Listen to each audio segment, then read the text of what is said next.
ফাফিরু ইলাল্লাহ, অবশ্যই অবশ্যই আমাদের প্রত্যাবর্তন একমাত্র রবের দিকে। আমরা দিন শেষে রবের দিকেই ফিরে যাব। রাসূলুল্লাহ সাল্লাল্লাহু আলাইহি ওয়াসাল্লাম এ সম্পর্কে বলেছেন, মানুষের গড় বয়স হচ্ছে 60 থেকে 70 বছর। এর মধ্যে মানুষ পৃথিবীতে বেঁচে থাকে, তারপর ঠিক এক সময় এই পৃথিবী থেকে সে চলে যাবে মহান রবের দিকে। জন্ম যেহেতু আমাদের হয়েছে, মৃত্যু অবশ্যই আমাদের হবে, এটা সুনিশ্চিত, মৃত্যু হবেই হবে। এ সম্পর্কে মহান আল্লাহ তাআলা কুরআনুল কারীমে বলেছেন যে কুল্লু নাফসিন যায়িকাতুল মাউত, এটা আমরা প্রত্যেকেই জানি। কিন্তু আমরা জানার পরেও আমরা কেন মহান রবের ইবাদত করতে পারি না? কারণ আমাদের প্রথম এবং প্রধান শত্রু হলো শয়তান।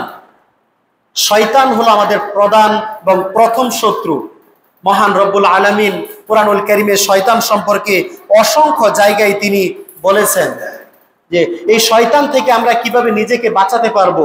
এই শয়তান থেকে, শয়তানের কুমন্ত্রণা থেকে, শয়তানের ওয়াসওয়াসা থেকে, নফসের কুমন্ত্রণা থেকে, নফসের ওয়াসওয়াসা থেকে নিজেকে আমরা যদি বাঁচাতে না পারি, তাহলে ঠিকই আমাদের গন্তব্য হবে জাহান্নাম। অতীব গহ্বর, অতীব গভীর সেই যন্ত্রণাদায়ক জাহান্নামে মহান রব্বুল আলামিন আমাদেরকে নিক্ষেপ করবেন, কোনো কিছু ভ্রুক্ষেপ করবেন না। এ সম্পর্কে মহান আল্লাহ তাআলা কুরআনুল কারীমে বলেছেন সূরা বাকারার 208 নম্বর আয়াতে, ইয়া আইয়ুহাল্লাযীনা আমানু দুখুলু ফিস সিলমি কাফা, যে অবশ্যই অবশ্যই তোমাদেরকে দ্বীনের মধ্যে, ইসলামের মধ্যে পরিপূর্ণভাবে প্রবেশ করতে হবে, সম্পূর্ণভাবে ইসলামের মধ্যে প্রবেশ করতে হবে। আর আমি আপনি যখনই ইসলামের মধ্যে পরিপূর্ণভাবে প্রবেশ করতে চাইব, নিজেকে যখন আমি ইসলামের মধ্যে রাখতে চাইব, ঠিক তখনই আমাদের প্রধান শত্রু শয়তান আমাদের পিছনে লেগে যাবে, আমাদের নফস আমাদের বিরুদ্ধে লেগে যাবে। এটাও মহান রব্বুল আলামিন কুরআনুল কারীমে অসংখ্য জায়গায় বলেছেন। তিনি বলেন, ওয়ালা তাত্তাবিউ খুতুওয়াতিশ শাইতান, যে শয়তান হচ্ছে তোমাদের শত্রু, এই শয়তানকে তোমরা শয়তানের পদাঙ্ক অনুসরণ করো না। শয়তান তোমাদেরকে পথভ্রষ্টতার দিকে এগিয়ে নিয়ে যাবে, শয়তান তোমাদেরকে জাহান্নামের দিকে আহ্বান জানাবে। এই শয়তান থেকে অবশ্যই আমাদেরকে বাঁচতে হবে, কারণ মহান রব্বুল আলামিন এখানে বললেন, ইন্নাহু লাকুম আদুউম মুবিন, অবশ্যই অবশ্যই শয়তান হলো তোমাদের প্রকাশ্য শত্রু।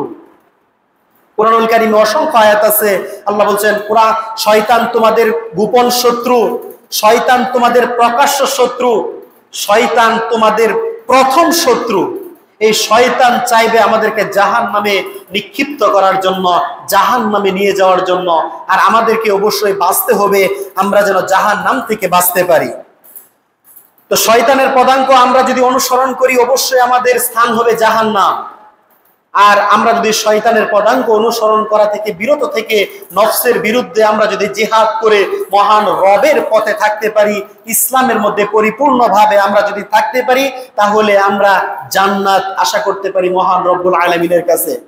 যেহেতু আমাদের মৃত্যু হবে, মৃত্যুর মধ্য দিয়ে আল্লাহ তাআলা নির্ধারণ করবেন কোন ব্যক্তি জাহান্নামে যাবে আর কোন ব্যক্তি জান্নাতে যাবে। অবশ্যই আমাদের জন্যই জান্নাত এবং জাহান্নাম নির্ধারণ করা আছে। আমাদের আমলের উপর ভিত্তি করে মহান রব্বুল আলামিন আমাদেরকে জান্নাত দিবেন অথবা আমাদেরকে জাহান্নামে নিক্ষেপ করবেন।